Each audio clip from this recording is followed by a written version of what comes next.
Then Dick Johnson and Greg Hansford in 17. Peter Brock and Alan Moffat in number 5. They're working their way up to the top of Mount Panorama. Grice still sitting, or probably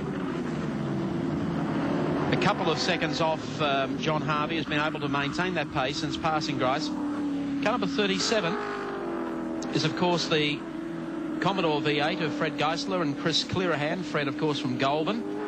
And they've done very, very well indeed. Sure have. They're in the top 10, in 10th position, in fact, at the present time.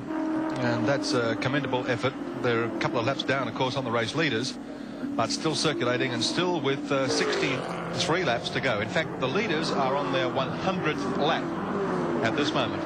The leader, of course, car 3, John Harvey, ahead of Alan Grice, Gary Scott and Jim Richards. Those 4 cars are all on the lead lap, the 100th lap of the race. Gets tight as you go down to the wire. Yeah, right. So Chris Clearahan, well known, obviously, for his sports car racing prowess. As I can recall, about 3 years ago,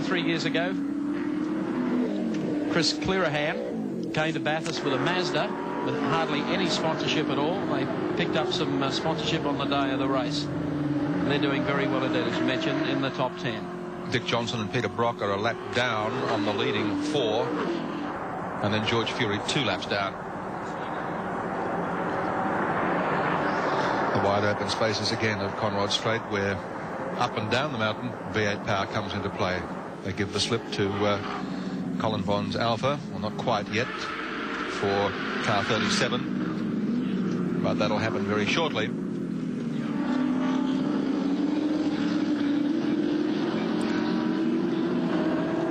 Now on the pit straight again. Inside line for 37. Through he goes. And Bondi sandwiched between the 2 Commodores.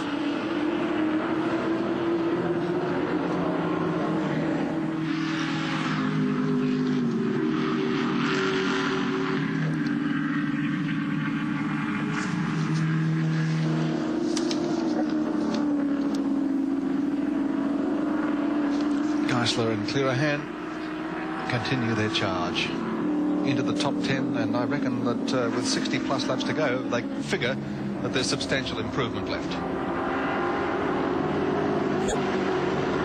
So Freddie Geissler, Chris Clearahan, and of course Graham Moore and Michelle Delcourt in the Commodores, coming up through the field and looking strong. With still a couple of hours left to go in the James Hardie Classic. Might be timely to recap hour 4. Steve Rabin. Thanks, Mike.